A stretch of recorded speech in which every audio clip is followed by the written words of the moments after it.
একটু পয়সাওয়ালা হইলি গুলশান, বনানী, বাড়িদারা, বসুন্ধরা উচ্চ উচ্চ জায়গায় যায়।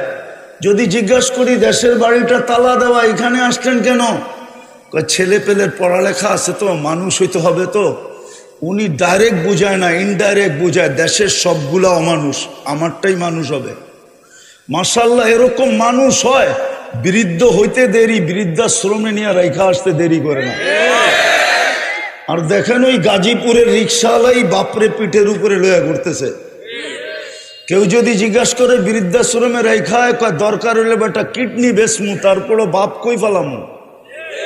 দরকার হইলে রক্ত বেচমু, তারপরও বাপ কই ফেলামু। যে বলছে আমারটারে মানুষ বানানোর জন্য গুলশানে আসছি, নিউ ইয়র্কে আসছি, যা দেখেন আর এই বৃদ্ধাবর্ষে বৃদ্ধাশ্রমে রেখা চলে আসছে। বৎসরে খালি 2টা কেক নিয়ে আসে, একটা ফাদার ডে, একটা মাদার ডে, বাস।